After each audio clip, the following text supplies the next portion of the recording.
I think the biggest lesson out of 2016 is if we don't participate, if we don't show up,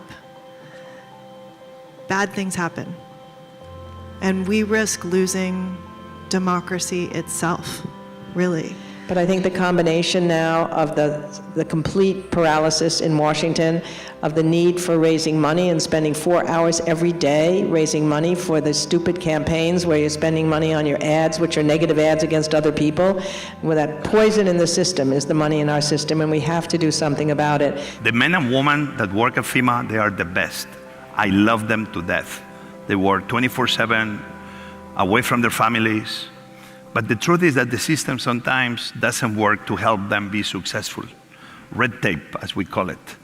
Me, when I hear President Trump saying, I am a president that is gonna end red tape, I'm gonna make a smaller government, we're gonna be quicker and faster, I was like, I'm ready to clap at you if it's true that your words were put at the service, in this case, of feeding the people of Puerto Rico. You can be Republican and you can be Democrat.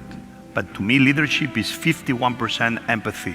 If you don't have empathy, you cannot be a leader, period. When you look at what leadership is and the qualities that these people did at their best, not always, but their best represent, humility and empathy and resilience and the ability to communicate and have their word be trusted. And look at the leadership. I'm not even sure that we've got a leader, much less a president in the presidency.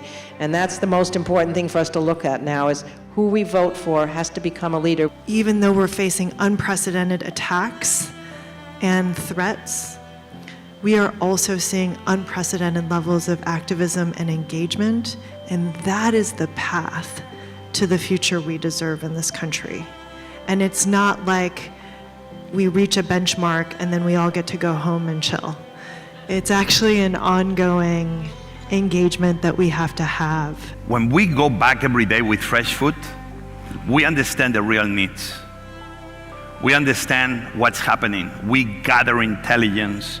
We began learning about the elderly people that they cannot move from home because they are handicapped.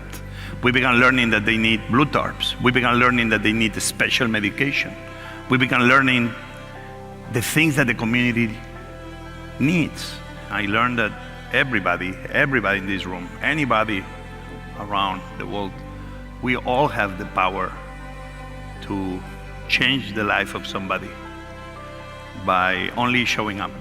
And right now, it's so important for us as citizens to realize, given the atmosphere in which we're living right now, that it's not just a matter of waiting for some other leader to come around, that we have to take the actions. Our political system, as I say, it needs absolute revolution, almost reformation.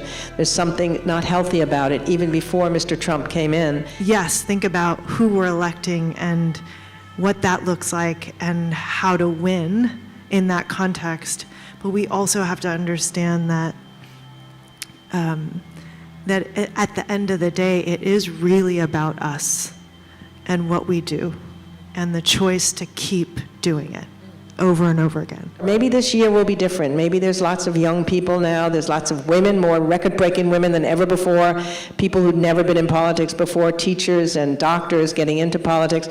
Maybe that's the hope of what the terrible turmoil we're living through now, that they'll be coming in not just to assume power, which is that selfish ambition, but to want to change the nature of our culture.